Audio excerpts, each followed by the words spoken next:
পৃথিবীতে অনেক মানুষ বসবাস করে। এই মানুষের মাঝে বিভিন্ন বংশ আছে,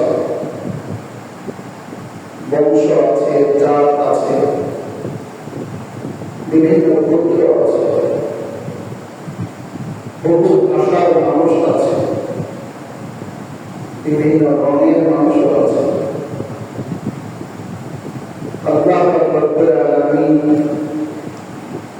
মানুষের সে যে কোনো স্থানের হোক, যে কোনো বর্গের হোক, যে কোনো দেশেই সে বসবাস করুক, যে কেউ হোক না কেন, আল্লাহ রাব্বুল আলামিন তিনি বলেছেন قد أفلح المؤمنون, যারা ঈমান এনেছে, ঈমানদার যারা, তারাই সফল, তারাই বিজয়ী হয়, তাদের বিজয়টা নিশ্চিত, তাদের সফলতাও নিশ্চিত।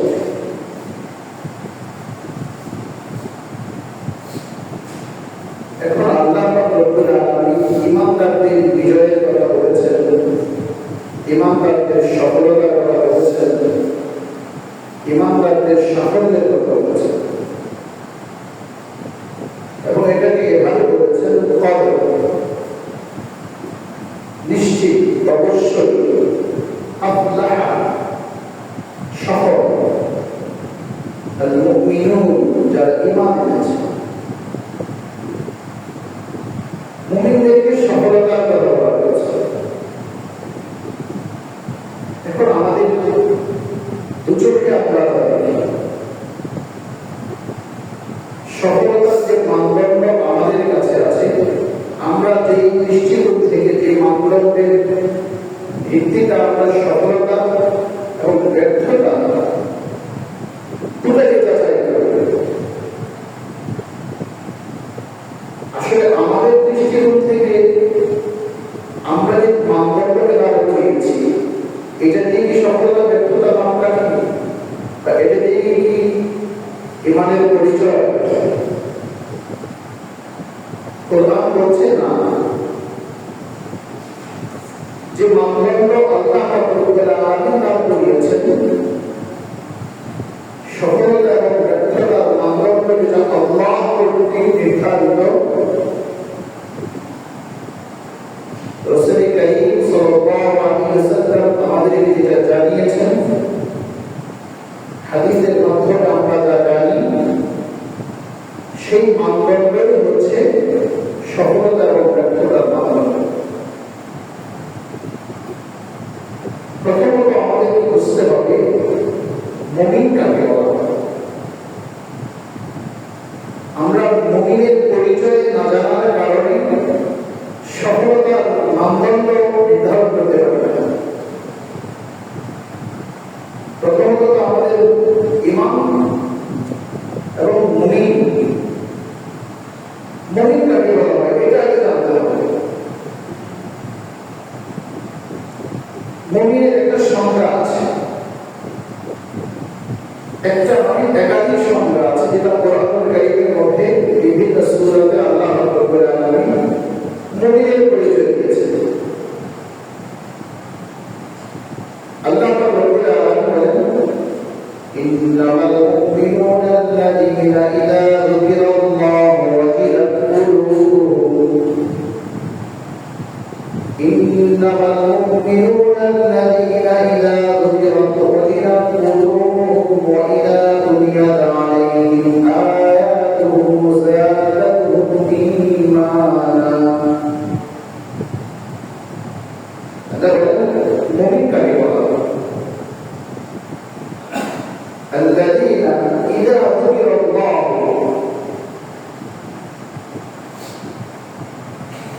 মুমিন হলো তাদের পরিচয় যাদের সামনে আল্লাহ পাকের নাম যখন নেওয়া হয়, অথবা আল্লাহ পাক রব্বুল আলামিনের কথা যখন বলা হয়,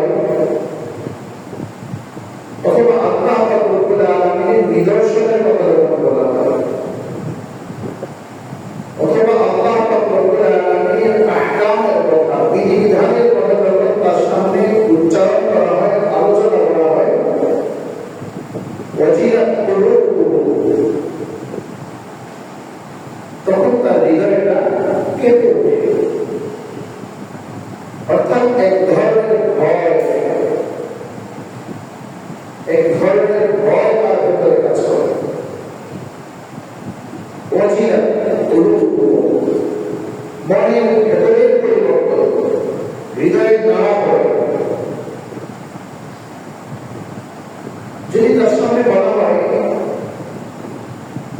যে ভাই আপনি এই কাজটা করছেন, আপনি কি জানেন এই কাজের এই অন্যায়ের শাস্তিটা কি? যখন সে অন্যায়ের শাস্তিটা সম্পর্কে জানে, তখন তার ভিতরে একটা কম্পন সৃষ্টি করে। অপরাধটাকে সে ছাড়তে, অপরাধ থেকে বাঁচতে যা করতে হয় সে সকল পদক্ষেপ সে গ্রহণ করে, কারণ সে ভয় পায়। তার হৃদয়ে এক ধরনের ভয় জাগ্রত হয়। এটাকে আরবিতে বলা হয় ওয়াজিলাত কুলুবুহুম, হৃদয়ের নাড়া পড়ে, হৃদয়ের মধ্যে এক ধরনের কম্পন সৃষ্টি করে। এটা মুমিনের পরিচয়। এরপর বলা হয়েছে ওয়া ইযা তুলিয়াত আলাইহিম আয়াতুহু, যখন তার সামনে আল্লাহ পাকের নিদর্শনের কথা বলা হয়, যে পাহাড় এত বড়, এত উঁচু, আকাশ এত বিস্তৃত, আকাশের মাঝে এত কিছু আছে, বিশাল জলাশয়,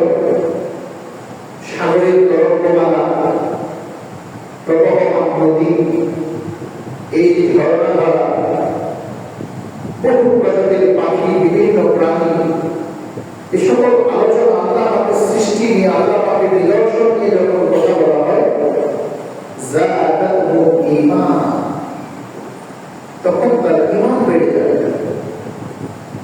অর্থাৎ আল্লাহ পাকের প্রতি যখন তার বিশ্বাসটা আরো দৃঢ় হয়, সে আল্লাহর প্রতি তার আনুগত্য এটা বেড়ে যায়।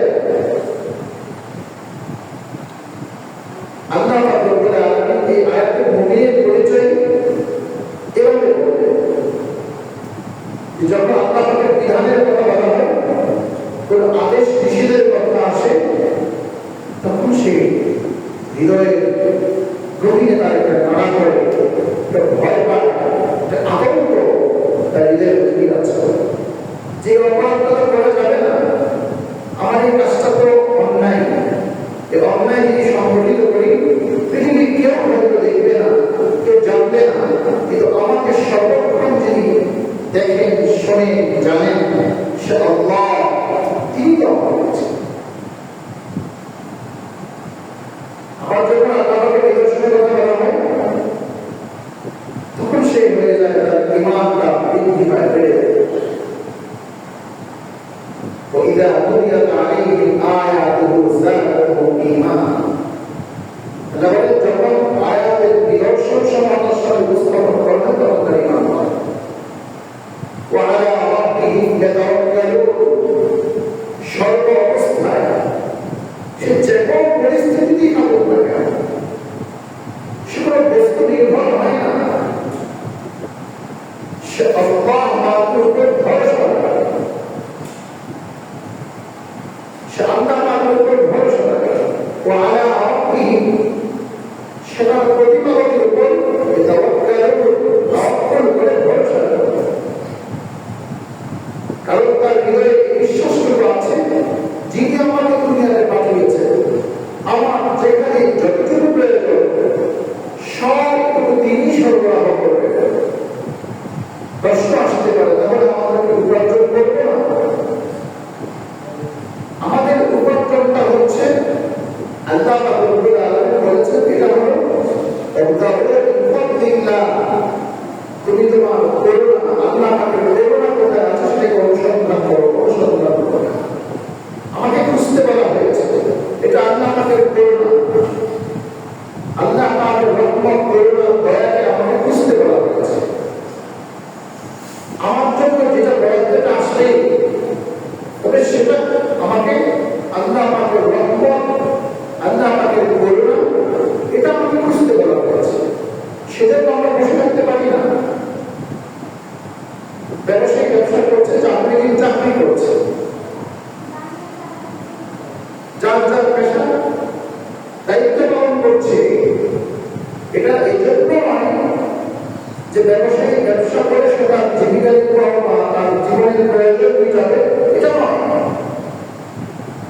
ব্যবসায়ী যদি একথা মনে করে যে আমার ব্যবসাটা করছি এজন্য এটি আমার সংসার চলে, আমি চলবো, বিষয়টা এমন নয়।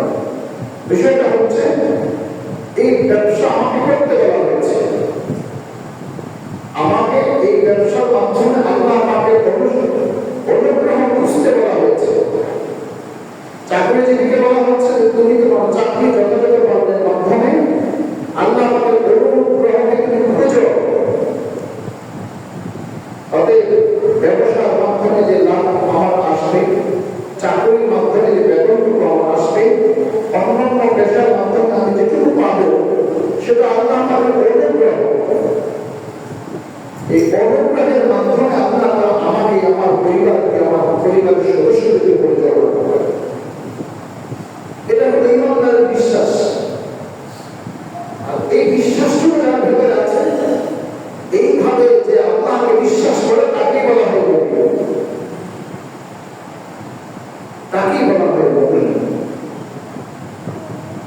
অন্য একটা আয়াত আছে, ইন্নামাল মুমিনুনা আল্লাযীনা আমানু বিল্লাহি ওয়া রাসূলিহি থুম্মা লাম ইয়ারতাবু। আল্লাহ আয়াতে বলা হয়েছে, ইন্নামাল মুমিনুনা আল্লাযীনা আমানু বিল্লাহি ওয়া রাসূলিহি, পরিচয় হচ্ছে আরেকটা, যে মুমিন তারা আল্লাহকে বিশ্বাস করে, রাসূলকে বিশ্বাস করে, বিশ্বাসের মধ্যে কোনো সন্দেহ নেই, সংশয় নেই, কোনো দ্বিধা নেই, সন্দেহ করা যায় না। মুমিনের ভেতরে কোনোভাবে সন্দেহ থাকতে পারে না। সন্দেহ প্রবণ মানুষ সে কখনো সুখে থাকতে পারে না, সে সুখে হতে পারে না। জন্য আল্লাহ বলেছেন মুমিনের পরিচয় কিন্তু সন্দেহ প্রবণ হওয়া নয়, সে আল্লাহকে বিশ্বাস করে, আল্লাহ যা বলেছেন সেটাই সঠিক, আল্লাহ যা নিয়ম করেছেন সেটাই সঠিক, আল্লাহ আদেশ এবং নিষেধ উভয়টাই সঠিক। আমার বুঝে আসুক বা না আসুক, সমাজের সাথে সামঞ্জস্যপূর্ণ হোক অথবা না হোক, আর আল্লাহ আমাদের বিধান প্রত্যেকটি সামঞ্জস্যপূর্ণ। আল্লাহ আমাদের বিধানে কোনো অসংহতি, অসামঞ্জস্য বা এটা মানুষের জন্য কল্যাণকর নয় এমন কোন বিধান আল্লাহ রব্বুল আলামিন করেন নাই। রাসূল সাল্লাল্লাহু আলাইহি ওয়াসাল্লাম এমন কোন নির্দেশনা দিয়ে দেন প্রত্যেকটা প্রতিটা মানুষের জন্য, শুধু মুসলমানের জন্য নয়, যে কোনো ধর্মাবলম্বী ব্যক্তি মানুষ গোষ্ঠীর জন্য আল্লাহ আমাদের বিধান রাসূল সাল্লাল্লাহু আলাইহি ওয়াসাল্লাম ওই গোষ্ঠী মানুষ ব্যক্তির জন্য শান্তি রয়েছে। এই বিশ্বাসটুকু করা হচ্ছে ঈমান। এরপর আল্লাহ রব্বুল আলামিন বলেছেন ওয়াজাহাদু ফি সাবিলিল্লাহ, সে আল্লাহ পাকের রাস্তায় জিহাদ করে, বিআমওয়ালিহিম ওয়া আনফুসিহিম, তাদের উপার্জিত সম্পদ এবং জীবন দিয়ে। এই যে ঈমানদারের সংজ্ঞাগুলো দেওয়া হচ্ছে, আমরা এই সমস্ত আয়াতের মাধ্যমে যেটা জানতে পারি, মুমিনের বৈশিষ্ট্য হলো সে আল্লাহ পাকের উপর বিশ্বাস করে মুখে, ঠিক তেমনি ভাবে তার হৃদয়ের মধ্যে সেই বিশ্বাসটা ধারণ করতে হবে। মুমিন শুধু মুখে বলল, হৃদয়ে ধারণ করল, সে বলে আমি মুমিন, সে বলে আমি বিশ্বাস করি, কিন্তু তার কাজে কর্মে কোনো বাস্তবায়ন নাই, তাকে মুমিন বলা যায় না। এই জন্য আল্লাহ বলেছেন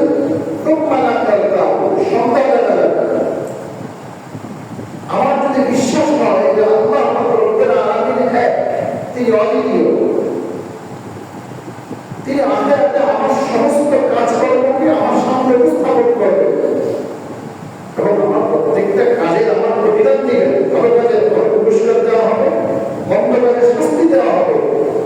তাহলে একজন মুমিন সে দুনিয়ার জীবনে অন্যায় সংগঠিত করতে পারে না। যদি হয়ে যায় সে সংগঠিত স্বেচ্ছায় স্বজ্ঞানে অন্যায় করতে পারে না, অপরাধ করতে পারে না। আর যদি তার অন্যায় অপরাধ হয়ে যায়, সাথে সাথে সে বিলম্ব করবে না, আল্লাহর ভয়ে সংকুচিত হইবে, অথবা সে যখনই জানবে এটা তার অন্যায় হয়েছে, অপরাধ হয়েছে, তখন সাথে সাথে সেই অন্যায় থেকে দূরে সরে যাওয়ার চেষ্টা করবে। অন্যায় থেকে দূরে থাকা যত রকমের পদক্ষেপ নেওয়া প্রয়োজন সকল পদক্ষেপ সে গ্রহণ করবে।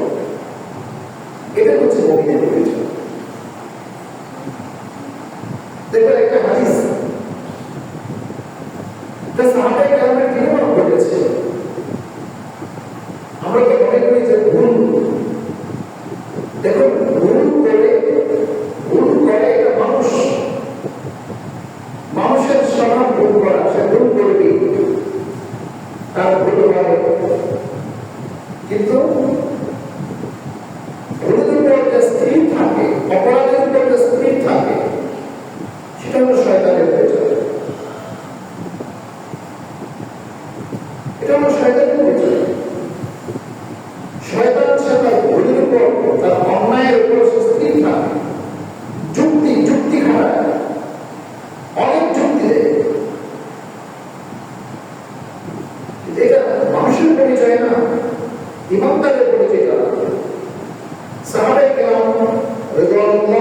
আলাইহিম আজমাইন রাসূল কারীম সাল্লাল্লাহু আলাইহি ওয়াসাল্লামের কাছে এসে তারা নিজেদের অপরাধ স্বীকার করতেন।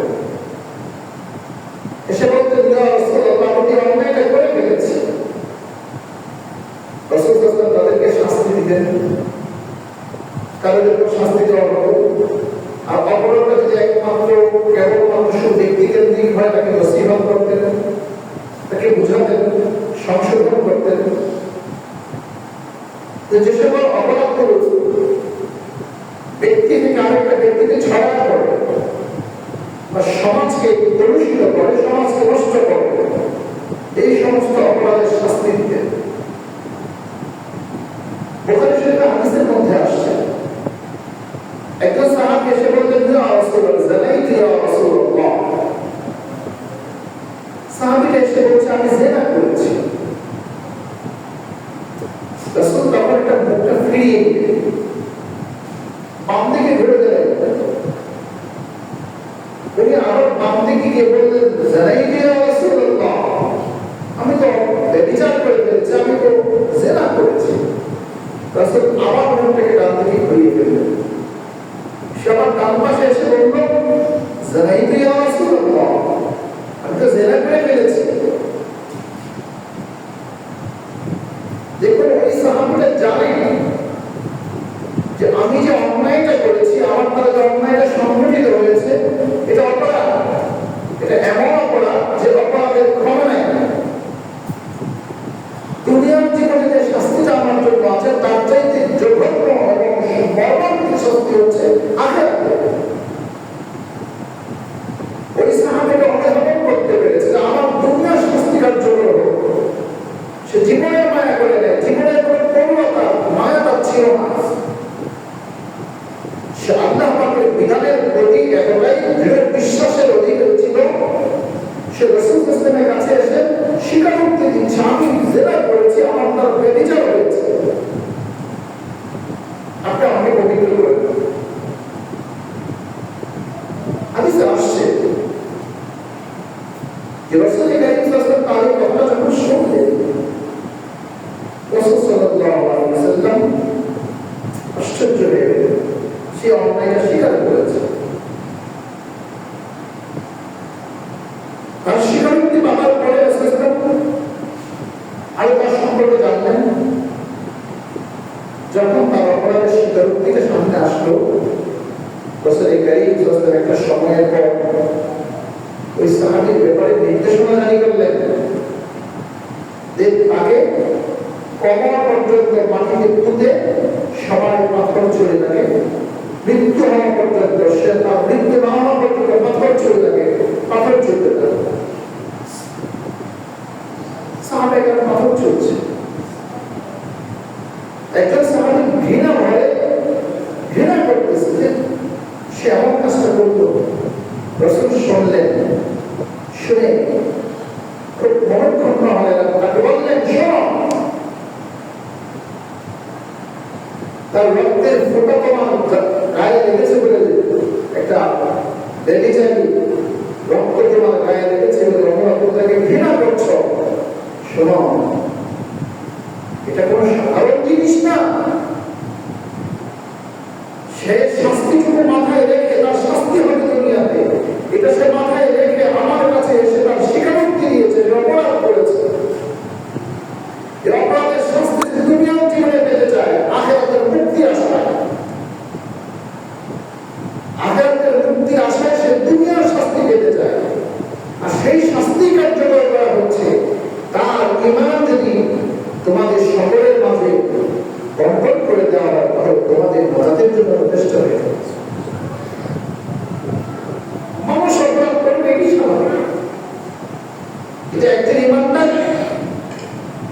হাদিসের এই ঘটনার মাধ্যমে আমরা এটা আমাদের যেটা শিক্ষণীয় জায়গা।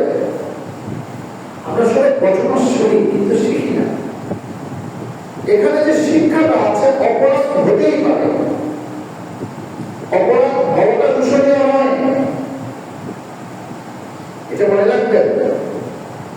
অন্যায় সংগঠিত হওয়া বা অপরাধ হয়ে যাওয়া এটা দূষণীয় নয়, কিন্তু অপরাধটাকে প্রতিষ্ঠিত প্রতিষ্ঠিত করা বা অপরাধের উপর প্রতিষ্ঠিত থাকা অথবা অপরাধটাকে অব্যাহত রাখা অথবা এই অপরাধের উপর সমাজকে প্রতিষ্ঠা করা, এগুলি হলো এতটাই জঘন্য সে কখনো দুনিয়ায় কাতার হতে পারে। এটা মুমিনের পরিচয় না। সে নামও বলতে পারে আমি মুমিন, সে বলতে পারে আমি মুমিন, আমি ইমানদার, আমি মুসলমানের ঘরের সন্তান বলতে পারে, কিন্তু এটা মুমিনের পরিচয় না। হাদিসে আসছে আত-তাইবু মিনাদ যামবি কামান লা যামবা লাহু। অপরাধ সংঘটিত হওয়ার পর যে ব্যক্তি তওবা করে, আত-তাইব যে ব্যক্তি তওবা করে, হাদিসে আসছে কামান লা যামবা লাহু, তার তওবার পর অবস্থাটা এমন হয় যেন সে জীবনে কোনো গুনাহ করে গেল, অর্থাৎ সমস্ত গুনাহকে মাফ করে দেওয়া, সব মাফ করে দেওয়া। কিন্তু আজকে আমরা আমাদের সমাজে আমরা আমাদেরকে মুমিন বলি, ইমানদার দাবি করি, কিন্তু দেখুন তো এই সংজ্ঞাটা একটু মিলাই। আমার সামনে যখন আল্লাহ আমাকে কোনো বিধান আসে, যখন আসে ফাঁকি দেওয়া যাবে না, প্রতারণা করা যাবে না, ধোঁকা দেওয়া যাবে না, মানুষের অধিকার নষ্ট করা যাবে না, তখন একটু এই সংকট মিলে এসে চুরি করা যাবে না, বিচারবাহীন হত্যা করা যাবে না, মাদক সেবন করা যাবে না, মাদক ব্যবসা করা যাবে না, মাদক সেবক এবং ব্যবসায়ী উভয়কে বা উভয়ের যে কোনো একজনের ব্যাপারে সুপারিশ করা যাবে না, আশ্রয় প্রশ্রয় দেওয়া যাবে না। দেখুন আমরা আমাদের সমাজে আমাদের সন্তানদের যে অপরাধ করে,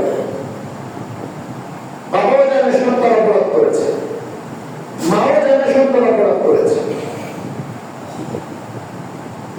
বাবাও জানে মাও জানে, সেই বাবা মা অপরাধী সন্তানকে বাঁচাবার জন্য যেখানে যেখানে যাওয়ার তদবির করা সব করে। এটা ইমানের পরিচয় না? আমরা এই ধরনের অবস্থা বা এই ধরনের স্বভাব আমাদের মধ্যে থাকার কারণে আমরা নিজেরা ইমানদার দাবি করি। এই ইমান দিয়ে আমরা চিন্তা করি কেন মুসলমানের বিপর্যয়, মুসলমানের বিজয় কেন হয় না, মুসলমানের দিন অধঃপতন কেন আরো বেশি ত্বরান্বিত হচ্ছে, আরো ঘনীভূত হচ্ছে, সব জায়গায় মুসলমানের পরাজয়, অস্থিরতা মুসলিম দেশে দেশে, এই সমস্ত কথাবার্তা চলতে থাকে। আমরা বলি আল্লাহ কি দেখে না, আল্লাহ কেমনে সহ্য করে, এই যে কথাগুলো আমরা বলি, কোরআনের আয়াত বলছে কদ আফলাহাল মুমিনুন, আল্লাহ বলছেন মুমিনরাই সফল হবে। দুটার মধ্যে তো পার্থক্য এটা। আয়াত বলছে কদ আফলাহাল মুমিনুন, অবশ্যই সূরা মুমিনুনের প্রথম আয়াত, কদ আফলাহাল মুমিনুন, অবশ্যই যারা ঈমান এনেছে, মুমিন যারা তারাই সফল হবে, তাদের বিজয় আসবে, তাদের সাফল্য নিশ্চিত, এটা আল্লাহ বলেছেন।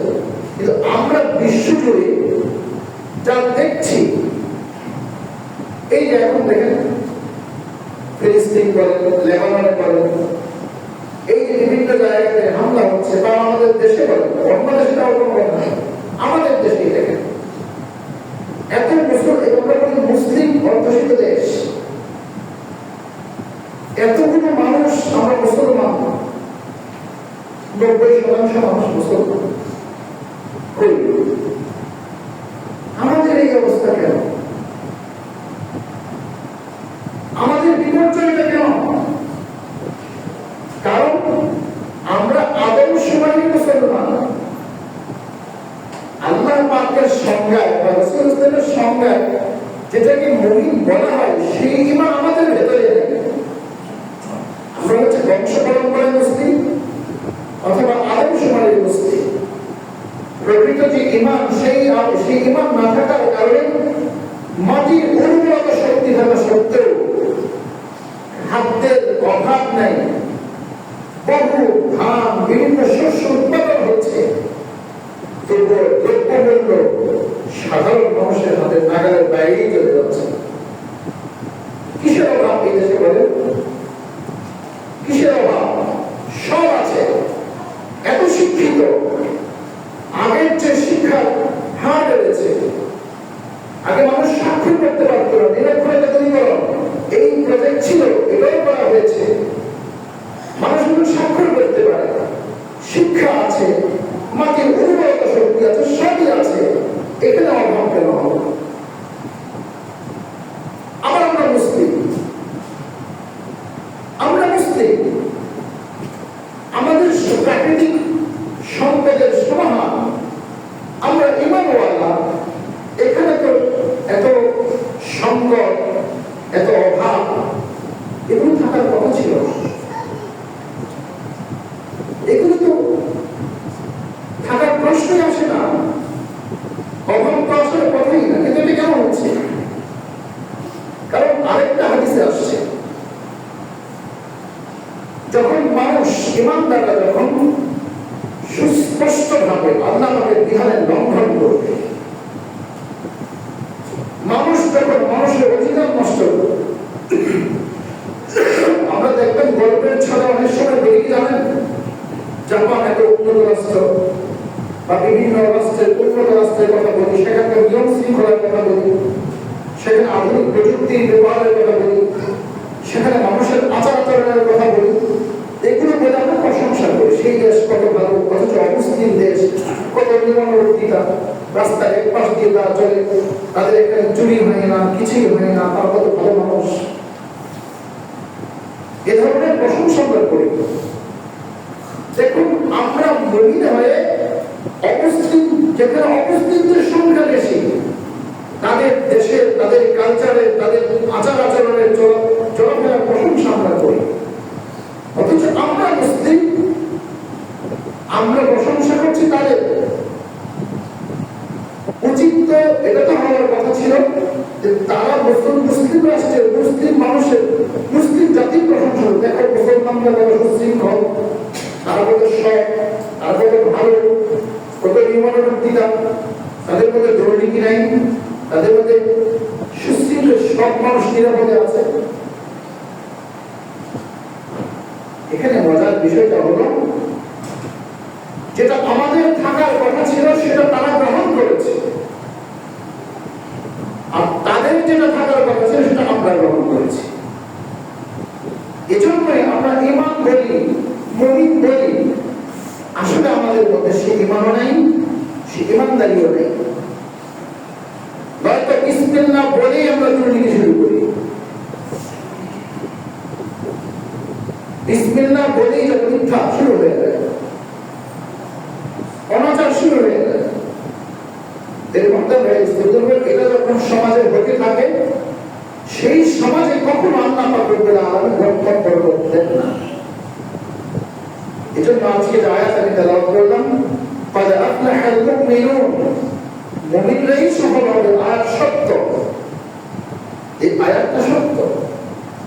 কোরআন কি মিথ্যা বলে? বলুন, কোরআন কি মিথ্যা বলে? কোরআন কখনো মিথ্যা বলে না। কোরআন বলে লা রাইবা ফীহি, এখানে কোনো মিথ্যা নাই, কোনো সন্দেহ নাই, কোনো সংশয় নাই, এটাই সত্য।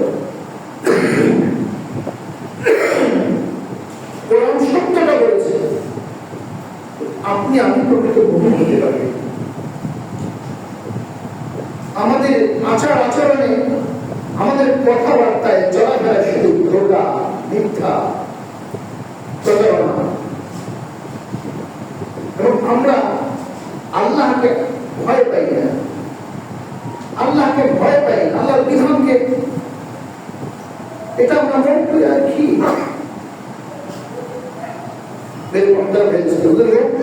এই কারণে এই সমাজের মানুষের সব থাকা সত্ত্বেও এখানে সংকট, নিরাপত্তাহীনতা, এখানে বারংবার দেখেছেন বিগত এই এক সপ্তাহে কয়েকবার ভূকম্প হয়েছে।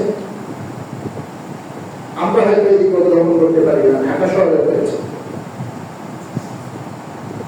এগুলো আমরা হয়তো প্রাকৃতিক দুর্যোগ, ওই যে বলে একটা প্লেট এদিক সেদিক হচ্ছে, এগুলি তো দেখা দেওয়া হচ্ছে, কিন্তু না, যাই আমরা বলি না কেন, কোরআন এবং সুন্নাহ এ কথা বলে যেখানে মানুষের অধিকার নষ্ট করা হবে, যে সমাজে শিশু ধর্ষণ হবে, বৃদ্ধা নারী ধর্ষিত হবে, যেখানে যৌনাচার হবে, আর তরুণরা যখন আল্লাহ অভিমুখী না হয়ে তারা নিজেদের যৌবনকে তারা বাজে পথে ব্যয় করবে, বাজে ভাবে এটাকে ব্যয় করবে, সেই সমাজ, সেই রাষ্ট্র কখনোই ভালো থাকতে পারে না, ভালো থাকতে পারে না। এটাই মেরে মমতার ম্যারেজ করল। মহিন হওয়া সত্ত্বেও, ইমানদার হওয়া সত্ত্বেও আমরা সফলতার তার প্রান্তে বা সফলতার কাঙ্ক্ষিত সে চূড়ায় তো করে আমরা তো কাছেও যেতে পারছি না, শুধু আমরা মুখে বলি। মুখে বলার নাম হাদিসের ভাষ্য বলে মান ক্বালা লা ইলাহা ইল্লাল্লাহ ফাদাখালাল জান্নাহ, যে লা ইলাহা ইল্লাল্লাহ বলবে আর জান্নাতে ঢুকে যাবে। আপনি যদি মনে করেন যে লা ইলাহা ইল্লাল্লাহ তো মহাশূন্য, এটা পারি, এই পার সে পারা নয়, এই পারটা সেই পারা নয়। আমাদের ঈমান হতে হবে দৃঢ়, ঈমান মুখে আর বিশ্বাসে নয়, মুখেও থাকবে বিশ্বাসও থাকবে। এই দুইটা যেমন সঠিক আছে, এটা আমার কাজে বাস্তবায়ন করতে হবে। এটা কাজে বলে দিবে হ্যাঁ সে ঠিক আছে, এটা কাজেই বলে দিবে হ্যাঁ সে ঠিক পথে আছে। আসুন সেই সফল হওয়ার জন্য, সফল মুমিন হওয়ার জন্য, সাফল্যের সেই সুউচ্চ শিখরে পৌঁছার জন্য ঈমানের প্রতি যত্নশীল হই। আল্লাহ যে বললেন ক্বাদ আফলাহাল মুমিনুন, অবশ্যই মুমিন সফল হবে। আর সেই সফলতা হলো যদি আমি আপনি হৃদয়ের মধ্যে যে ঈমানটা ধারণ করি, এটাকে বাস্তবে আমার ব্যক্তি জীবনে, সামাজিক জীবনে, রাষ্ট্রীয় জীবনে এটাকে প্রতিষ্ঠিত করি বা এটাকে ছড়ায়া দিই। এজন্য আল্লাহ বলেছেন ইন্নামাল মুমিনুনা আল্লাযীনা আমানু বিল্লাহি ওয়া রাসূলিহি সুম্মা লাম ইয়ারতাবু। আল্লাহ এবং তার রাসূলের উপর ঈমান আনলে সন্দেহাতীতভাবে, কোনো সন্দেহ নেই, ওয়াজাহাদু ফী সাবিলিল্লাহি বিআমওয়ালিহিম ওয়া আনফুসিহিম। আর সেই ঈমানটাকে সে প্রতিষ্ঠিত করবে মুজাহাদা করে, সাধনা করে, প্রয়োজন হলে ঈমান প্রতিষ্ঠার জন্য যদি যুদ্ধ করতে হয়, জিহাদ যদি করতে হয়, সেটাও সে করবে, সম্পদ দিয়ে, তার জীবন দিয়ে। এখন বড় জিহাদের কথা বলে ফেলছেন, আছে ইসলামে, এটা আমাকে ঘুরে কাছে বলার কোনো সুযোগ নেই। স্বৈরাচার মুক্ত করার জন্য যদি আপনি জীবন দিতে পারেন, অভ্যুত্থান বা বিপ্লব ঘটাতে পারেন, আমার আল্লাহ পাকের বিধান জমিনে বাস্তবায়নের জন্য স্বৈরাচার মুক্ত করতে 1400 লোকের শাহাদাত বরণ করতে পারেন, বাংলাদেশ হানাদার বাহিনীর হাত থেকে স্বাধীন হওয়ার জন্য যদি যেটা কথিত আছে 30 লক্ষ শহীদের সংখ্যা দাঁড় করাতে পারে, আল্লাহর জমিনে আল্লাহর দ্বীন প্রতিষ্ঠা করার জন্য যুদ্ধ করা, এটা কোরআনের আদেশ, আল্লাহ পাকের আদেশ, এটা ফরজ। এটাই বিধান। ওইটাকে মানে এটা মানবেন না, এটাকে ঘুরে একটা যাওয়ার কোনো সুযোগ নেই। এটার নাম হল জিহাদ। আর এই ঘুরে একটা এই সেদিন করে বলা হলো কারচুপি, সে ভীরু হতে পারে না, সে মানুষকে ভয় পায়। এই ভয়টা কখনই কাম্য হয়। এই জন্য যুবকেরা এই ফিফা তালে না পড়ে জীবনকে বদলাও, আল্লাহকে ভয় করো, আল্লাহকে ভয় করো, আল্লাহকে ভয় করে নিজের জীবনকে সংশোধন করে আল্লাহর জমিনে আল্লাহর দ্বীন প্রতিষ্ঠার জন্য লিপ্ত হতে হবে। এই ফুটবল দেখে, ফুটবল বিশ্বকাপে কি লাভ? এই বিশ্বকাপ ফুটবল দেখার জন্য জাগ্রত থাকে, চেষ্টা করে এই যে ম্যাচগুলো এক একটা এমন সময় দেওয়া হয়েছে, আর যেখানে বিশ্বকাপ হচ্ছে আমাদের এখানে অনেক ব্যবধান। তুমি তাহাজ্জুদ পড়ার জন্য উঠতে পারো না, ফজরের নামাজ পড়তে তুমি মসজিদে আসতে পারো না, অথচ বিশ্বকাপ ফুটবল দেখার জন্য তুমি কেমন মুসলমান? তোমার কেমন ঈমান? এই ঈমান তোমাকে মৃত্যুর সময় কালিমা লা ইলাহা ইল্লাল্লাহ কিভাবে তোমার মুক্তি আসবে? আপনি না কেমন বাবা?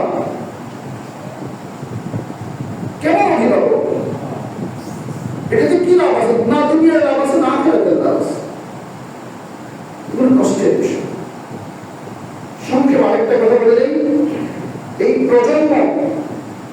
প্রজন্মকে যদি ভালো রাখতে হয়, কোরআন এবং সুন্নাহ অভিমুখী করুক। সবকিছু দেখছেন না, প্রত্যেকটা প্রাথমিক বিদ্যালয়ে ধর্মীয় শিক্ষাকে বাধ্যতামূলক না করে গানের নৃত্যের শিক্ষক দেওয়ার জন্য প্রস্তুতি গ্রহণ করা হচ্ছে। একথা বলতে কোনো সংকোচ নেই।